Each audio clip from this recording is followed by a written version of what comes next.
The average taker of the SAT, when they're trying to find resources to practice and prepare and even learn for things that are going to be on the SAT, just does a simple Google search result. They click the top link that isn't even the top result, but just an ad, and an ad that takes them to a resource that doesn't even help them and feeds them false information. That's why they don't make any improvements to where they want to be on the SAT.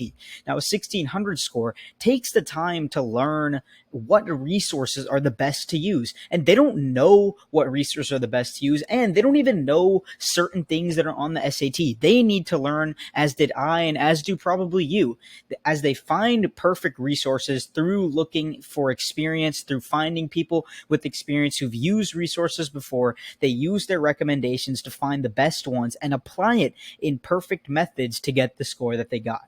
I used to have a really bad tutor in the SAT, and I didn't really figure that out at first, right? I was with them for a couple of months, and primarily the reason why I thought they were bad, or come to realize that they were bad, is because everything that I was learning there was not applicable to the SAT. Like, quite literally, I would be learning about grammar concepts and practicing things that were not SAT material. I would be practicing different things, different reading comprehension passages from different sites and printouts that weren't SAT accurate.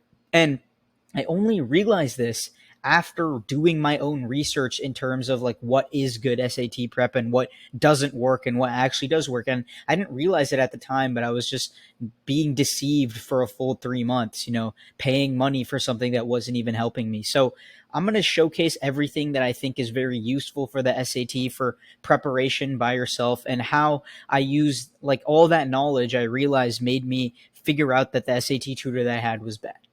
So, hi, I'm Karthik. These are the best books and resources for the SAT if you're preparing for it.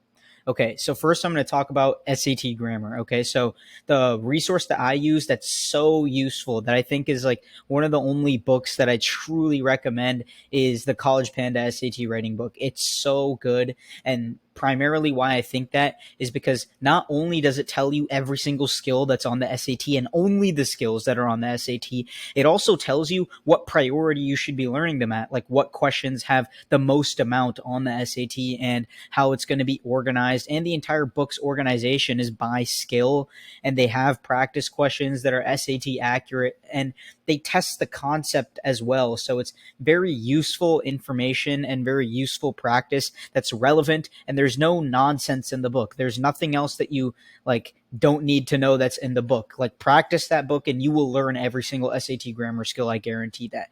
Right? So here's how I really use the book. It's really useful for when you're trying to learn a new concept. And what I mean by that, you're trying to learn something brand new. Like, let's say you don't know how to apply like a specific rule, or like a redundancy question like kind of messes you up.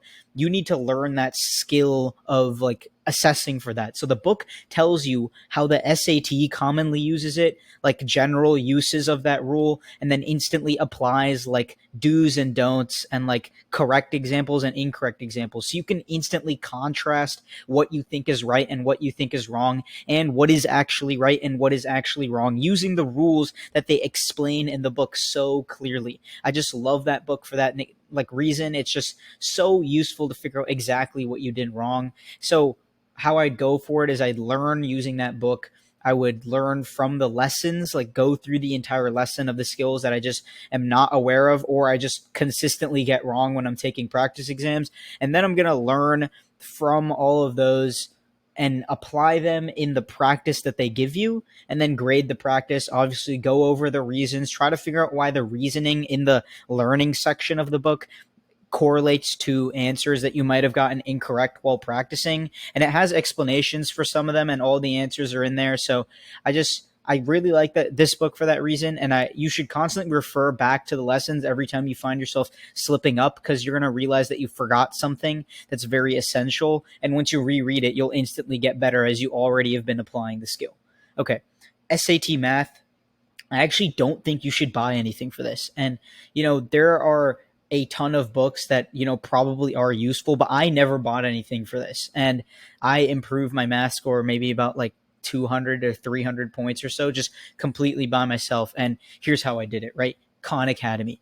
I say Khan Academy so often, and I will preach Khan Academy because It is so useful. It's partnered with College Board and it's completely free. Use it, right? They have videos on every single math skill that's tested on the SAT. Why wouldn't you want that? All right, so use every single skill that you know from the SAT. Use like every single video that they have on every single skill. They have it organized extremely well by subcategory and by minute topic. And they have practice questions that are automatically generated so you can get an infinite amount of practice for every one of these skills, right? So how I'd use this, watch all the videos. Honestly, if you have no idea like how to do a certain type of problem, watch the video. They have like an easy example and a hard example. Watch both so you know how to apply them. Practice both the examples because like the questions get progressively harder as you get better at them. So I think there's 4 stages. So you do one stage, you do 5 problems, you move on to the next one, you do 5 more problems.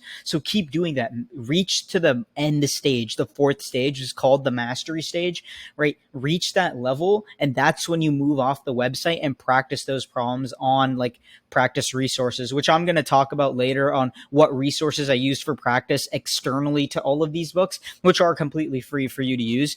And that is what you need to do, is reach mastery and then go to those resources. So again, watch the videos, learn the skills, practice the problems, reach mastery, and then move on from Khan Academy. Reference back if you need like any help or you find yourself missing out on like a certain type of problem. Watch the videos again for a very detailed explanation and try to memorize the concept, not like the actual problem. All right.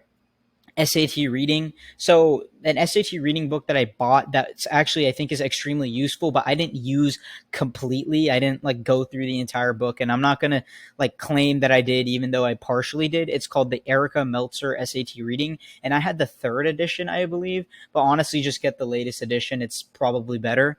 And I only partially used the book because I realized halfway through it that even though I was learning all these methods and I was practicing through the book, I found that a better way to practice is just use the methods they describe of how to go and think about SAT reading passages and then apply those methods externally, right? Apply those methods on real SAT reading practice passages and keep practicing those passages, right? It's not useful to just contain yourself in reading. And honestly, you can see me preach this on every single SAT video.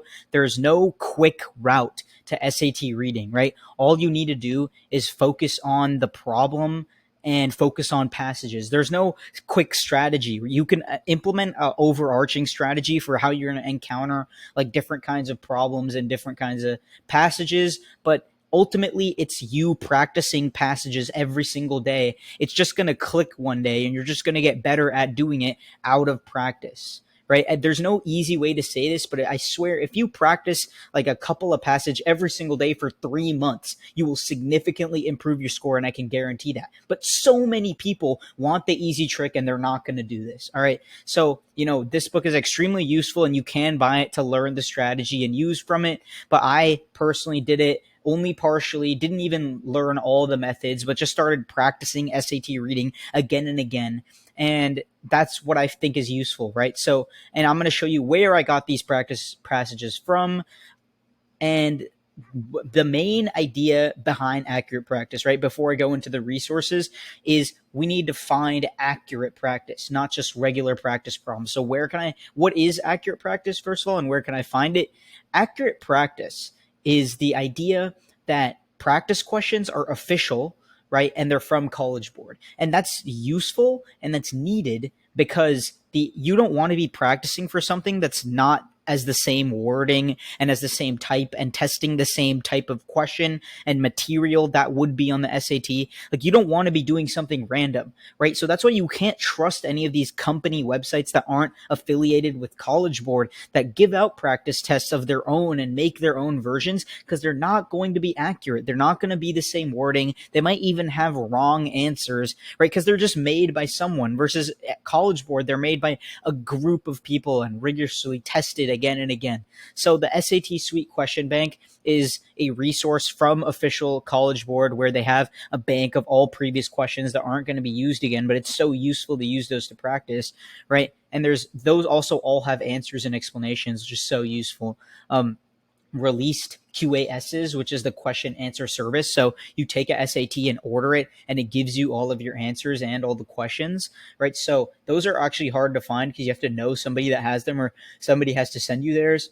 But a little bit of research on the SAT Reddit, you don't have to go too far. You'll probably find them. So, and practice tests, right? College Board has practice tests that are free online, and they have the Blue Book College Board practice exams that you can just order a book or find a PDF online. Again, using that same website that I just mentioned, you can get a lot of things for free in the SAT Reddit. Highly recommended resource. But don't use non-college board textbooks like Barron's, like all those things, right?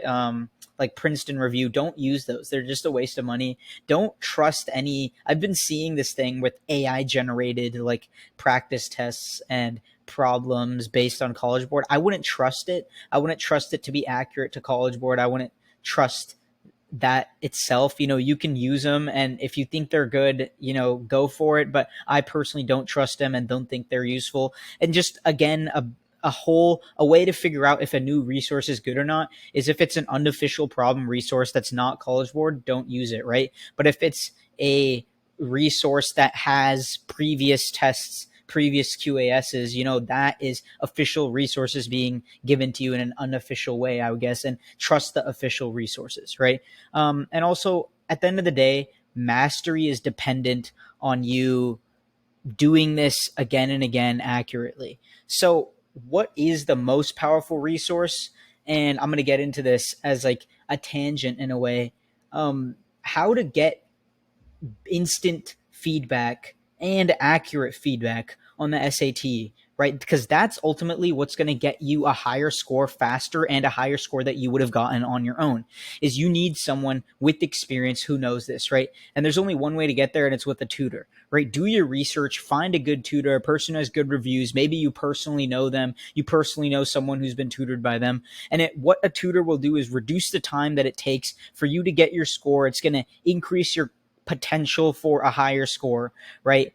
I'm going to finish with this quote, and it says, "Men learn from their mistakes. Wise men learn from the mistakes of others," right? Ultimately, you want to learn from the mistakes of others. You don't want to be learning from your own mistakes because that is a slower way to learn, even though it's effective and you can still get a really good score doing so. Learning from somebody else who has made those mistakes before you and knows how to get you there faster is going to speed up your results so much. Thank you guys so much, and I hope you learned something today.